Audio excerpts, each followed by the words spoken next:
Hello, it's your boy Davidoff. Welcome back to Movie Monday. This time it's another marathon and it's Rambo. We've done this before, I think, last year, but I want to do it again because they're awesome. All 4 Rambo movies. Yes, I know there's a 5th one, but I'm not going to do Last Blood. I just feel like it's not that good.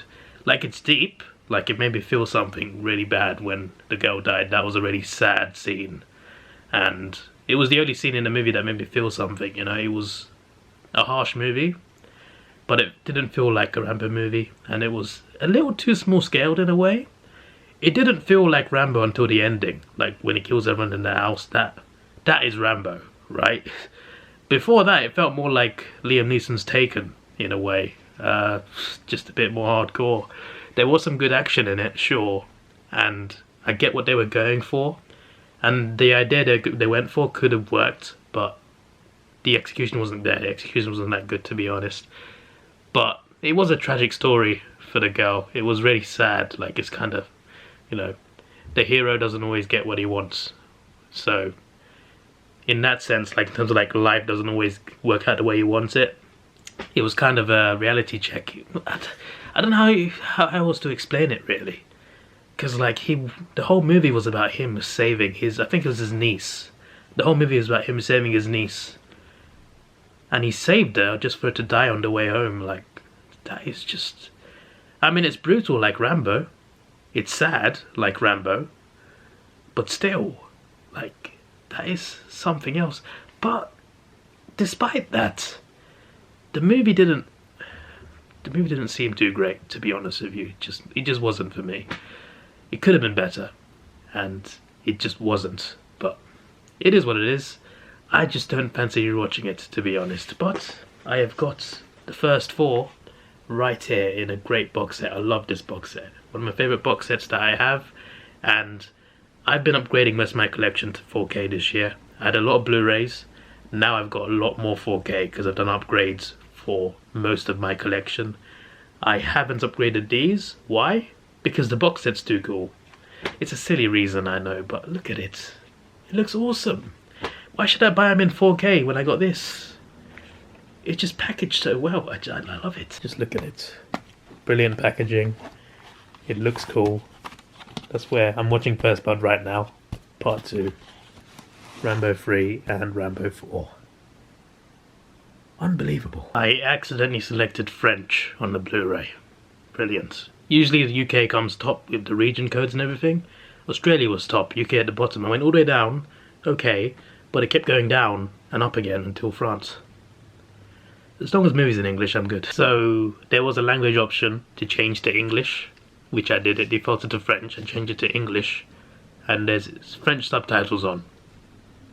When I eject the disc and put it back in, it just goes straight into the Blu-ray. It doesn't let me select language again. Oh well, I guess I'll read French while I watch the movie. I can learn some French. There's a lot of big name actors that have one specific character they're known for, you know, one character they're known for as an iconic character that they played. Sylvester Stallone has 2. He has Rocky Balboa and he has John Rambo. Damn impressive. The man is a legend. He's such a good actor as well, man. He's not just an action star. Like, his acting ability is actually underrated and incredible. That whole scene, that whole sequence of him taking out that police force and not killing him just as a warning, just showing what he could do, is mental. Like, those policemen, they mistreated the wrong person. They happened to mistreat someone who's a Green Beret war hero who happens to be the best at killing with guns, knives and his own bare hands. Someone who's taught to live in the wild, eat things that people are not supposed to eat. And these police officers decided to mess with him, and they didn't realise who they were messing with. It's pretty crazy because he didn't do anything wrong to get arrested in the first place, and they were trying to do things to him in the prison cell. They brought it on themselves. They really did, those police officers. This whole movie was literally the police officers' fault as well. Like, the sheriff was like, he basically said, "You look dirty, get out of my town," like he owned the place. Like, Rambo just found out his friend died, the last of his squad in the army. He just wanted something to eat in town. That's it. The sheriff decided to take him out. He walked back in. The sheriff arrested him. Other officers mistreated him, and then now you got all this escalation. It's all your own doing. All he wanted was some food. That's it. That's all he wanted. some food. Ridiculous. Although, to be fair, like, I think this is meant to, like, meant to parallel real life in a way, because Vietnam vets, they were not treated the same as World War vets, if that makes sense, because they basically lost the war. So the soldiers were mistreated by people and also the government as well. So in a way, this movie is supposed to, like, represent that in a way. So yeah, I mean, the characters that play the cops, they do a good job of playing the sort of characters that just mistreat him. I get that bit, but still, like, in terms of the plot of the movie in itself, all they had to do was leave him alone. Like, he wasn't committing any crimes at the time. He just wanted something to eat. Still leave him alone. Nothing is over. Nothing. You just don't turn it off. That's an iconic... That whole speech is unreal. On to First Blood Part 2. What happened in First Blood Part 2? Wait... What happened in First Blood Part 2? I'll have to jog my memory of this because I've genuinely forgotten. What happens in it? Nah, the Afghanistan one was number 3. Number 4 was that Burma one. What was in the second? You know what? I'm going to watch it now. I don't know why I'm asking. No, I didn't realise how short these movies were. They're all like 90 minutes long. Like, they're all that short. The longest one is 1 hour 42, which is Rambo 3. The rest are like 1 hour 30 or thereabouts. And that includes the credits. There's a lot in these movies. I'm surprised they're so short. So he's sent back to Vietnam for POWs, prisoners of war. Okay. I'm starting to remember it a bit more now, now that I think about it. Starting to remember a few scenes coming back to me. The movie is pretty crazy because he's sent on a recon mission to a prisoner camp in Vietnam. And he wasn't supposed to find anything. He was just supposed to take pictures and go back. They were just supposed to confirm that there was no one there. But there were prisoners there. Rambo saved one of them, got to the extraction point, and the chief, well, I can't remember his name, Murdoch, he's just like, abort the mission. The one in charge is like, abort the mission. They want to cover up the fact that there's survivors, there's prisoners of war there that they should be saving, but instead they want to pull out completely. There's many men you can leave for dead and get away with, but John Rambo, that's not a guy you want to piss off. But yeah, he got captured by the Vietnamese, and then for some reason there's Russians involved, and the Russians make him radio back to the base. And I love how he says, he grabs the mic, he's just like, Murdoch, I'm coming for you. The way he says it it would scare me for sure. It would definitely scare me with that tone. And then he beats up the Russians, escapes with the lady, but the girl gets shot dead. So that's something else. That's annoying. But obviously that just is going to piss him off even more, upset him even more. So, of course, this guy in charge of his operation is not going to know what hits him. Rambo 2 is good. Not as good as Rambo 1, but still, really good movie. And he has a really good speech at the end from Sylvester Stallone, just like the end of the first. In different ways, but emotional speeches, that's for sure. Anyway, yeah, I'll have to wait a day, but Rambo 3 and 4 we shall watch next. Rambo 3 is a bit controversial, innit? A bit political. Actually, to be fair, all of them are political. Not the last one, but the first 4 are all, like, in some way political. But the third one, you know, Troutman, Colonel Troutman, who's obviously his commander, but obviously also his friend, goes to Afghanistan to investigate Russia's, you know, they're attacking people in Afghanistan. He goes to investigate, he invites Rambo along. Rambo says no. He goes in, gets captured by the Russians, so Rambo decides to go and try and save him, tries to ask for help from rebels, and these rebels that fight with him in this movie,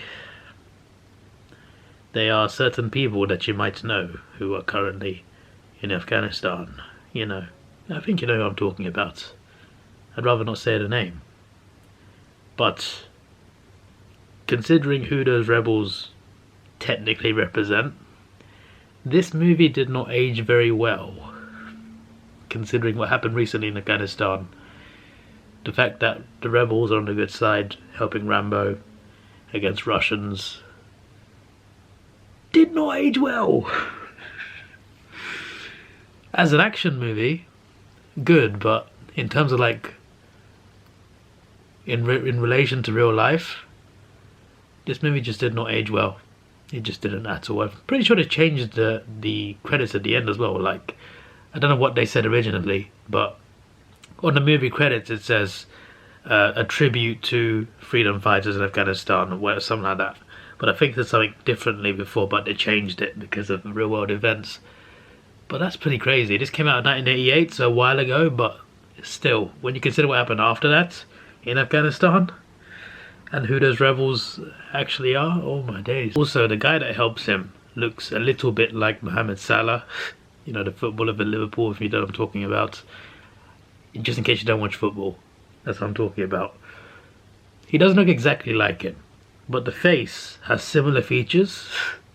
I'm thinking, he looks a little bit like Salah. I don't mean this in like an offensive way. I'm just saying, looking at his face, there's similarities there. Honestly though, apart from the fifth one, this one's the weakest one. The second weakest one after the fifth one, I think. Out of the first 4 movies, this one's the weakest. It's not because of what happened in real life. It's just like as a movie, the first 2 for me are clearly better. The first 2, plot-wise, offer the most, are the best. They work, you know. Good plot, good action, good characters, and real life, based in some ways on real life things. I guess they all are actually, apart from the fifth one. They're all based on like real life wars, but you get the point, right? The first 2, yeah, they're a nice balance of everything. The third one, not as good as the first 2, and I'd say the fourth one was better than the third one for sure. Fourth one was actually underrated for me, and then the fifth one was just the worst. If I was to rank them, probably 1, 4, 2, 3, 5. Probably. I look forward to watching the fourth one though. It's actually my favourite one actually. Like, I think the first one's better, but in terms of like what I like watching the most, 4. It's brutal though, it's really brutal. The people that die in there. But action wise, I really enjoy it. Razorback 5 arrow tips. I was wondering what these were called. Explosive arrows, they are really cool. They introduced in part 2. But Rambo 3 has the best shot of this when he shoots down the helicopter by firing it straight at the pilot when he's not looking. Elite scene. I just need to get the name of it just to explain it. Who are you? Your worst nightmare. That particular dialogue was the most memorable thing about this movie for sure. Like, that's what I remember the most. That quote, your worst nightmare. It's just the way he delivered that line. Perfect. Rest in peace, Richard Crenna, by the way. Obviously, he plays Colonel Troutman. I don't think he died in these movies, but in real life he passed away. And I'm assuming in the Rambo movies, for story's sake, I think he just died of old age. But in real life, he actually passed away. And he's a great actor, so rest in peace. That final battle was awesome, though. Also it kind of had that Avengers Endgame moment. Obviously, that came out a long time after, but I mean, like, they're in the battlefield. It's just Rambo and Troutman trying to get to the border. They're at the valley where the border is. Then the whole Russian army, not the whole Russian army, but the Russians in charge of that region, all of them turn up to try and stop him. And then you have this endgame moment of two men against this whole army, and then suddenly the rebels come and help. But the battle itself was cool as well. It just felt like it didn't last long enough. It kind of ended too quickly in a way. But yeah, on to Rambo 4. You know, they took a lot of risks filming Rambo 4 because they filmed part of it on the border of Burma and Thailand. And in Burma, there is, I think it's still going, there was a civil war since like the 40s? Last I heard it lasted like 70 years, but I think it's still going even now. Like, this is the world's longest running civil war, or maybe any war. Like, it's ridiculous. So they made this movie based on that war and based in Burma. They didn't go into Burma, but they still filmed on the border of Thailand. They took risks there. Apparently they could have got shot at as well. Like, they were almost shot at apparently, and they witnessed some bad things as well from the border. So yeah, like, authenticity is good. Like, I do like, you know, visual practical stunts. I prefer practical stunts to green screen, etc. So I get that you want to make it real, and I appreciate that stuff. I do like the idea of studios going out to different places and environments to film things. You know, it's good. But on the edge of a war zone, they had balls. They had a lot of balls to go and do that, but as long as they got out, my word, my word. But other parts I think were filmed in the US and Mexico, but still part of it was filmed near Burma. It's like, did you have to do that? Did you have to do that? Great movie though, but it's controversial because it's based on a real ongoing war. I guess the first 3 hours as well, but the Vietnam War ended a while ago. The Afghanistan War, to be fair, you know, it was still on. I mean, it's kind of over now, but you know, things have happened. But the Rambo one is probably the most controversial one in terms of like, actually no, Rambo 3 is more controversial, but still, it's pretty controversial considering it's still ongoing. Like, this war is unlike any other wars that they've based these movies on, so yeah, it's just a little bit interesting. The plot line of this is there's a Christian group that asks Rambo, I think he's living in Thailand in this movie, they ask him to take them into Burma because they want to help injured civilians.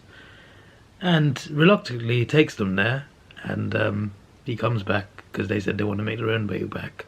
They get captured, the village gets bombed, they get captured, and a week later Rambo goes back in with mercenaries to try and rescue them.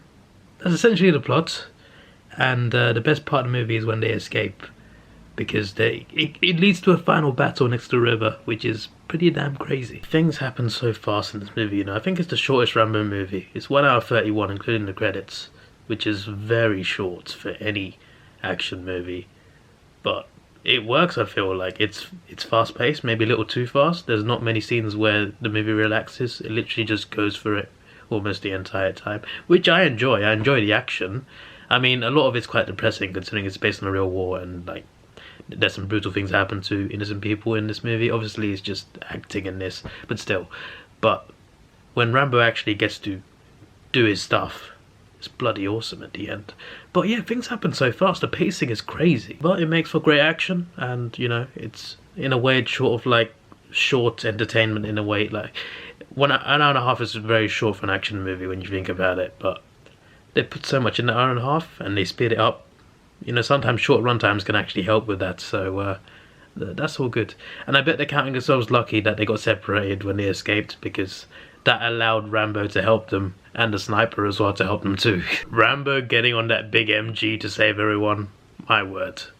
Mix Rambo with a machine gun, with unlimited bullets, unstoppable combination. It's like a cheat code of the game. The way he kills that military leader at the end, satisfying.